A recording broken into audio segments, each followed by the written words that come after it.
My name is Denise RIGHTMIER, and I'm a therapist here at Foundations. I work with adults ages 20 and up, and I treat all sorts of mental health issues with clients, anything from adjustment disorders all the way through to depression and bipolar and everything in between.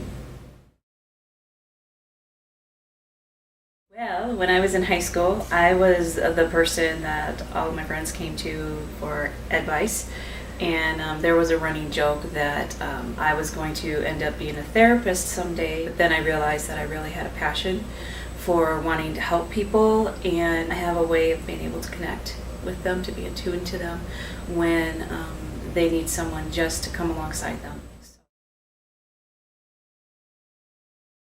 When you hear I go into therapy or I'm seeing a counselor, people often get this stigma attached with it. You must have really serious mental health or issues, you're stuck in depression or anxiety. But even just daily life can get complicated. So when you're starting to feel off, like something just doesn't feel right inside or I'm feeling stuck, I would recommend that someone just go in and meet with a counselor just to touch base and maybe review some coping skills that you already have and build on those. Grief is a big one.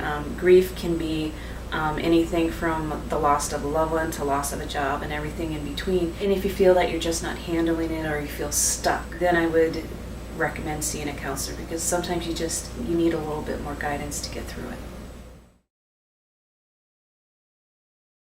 Well, my approach to therapy is very much incorporating the client.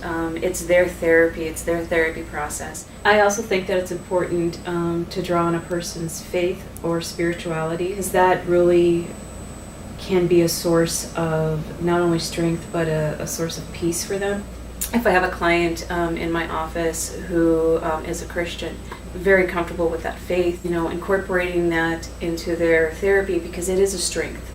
Some religious beliefs have a hard time with counseling. They believe that you should be able to put your past behind you, and that's where it is. There's a truth to that a little bit, but it's kind of looking at a rock in clay or Play-Doh. The rock represents the past. You cannot change the past. However, that rock can weigh you down. So you need to be able to at least look at that past and understand the feelings that were associated with that past. In order to do that, you have to look back. So you're able to bring it forward and shape your present and your future with not carrying that weight with you. It doesn't mean that you're not trusting God to heal you, to take away the hurt. There are different ways He can do that. Counseling, I believe, is one of those ways. I have clients look at their thought process a lot, because our thoughts really do affect how we feel. When you can realize, okay, I'm thinking about this and that triggered this feeling, then you can go back to that thought and reframe that thought so that feeling isn't as intense.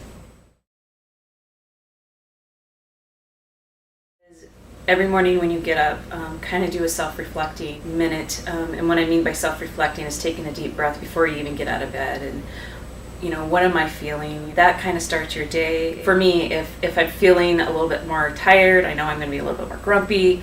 That helps me be in control of what I am feeling and how I respond to others. Exercise, going for walks, even if it's a 5-minute walk, it gets the endorphins going and it helps you clear your head.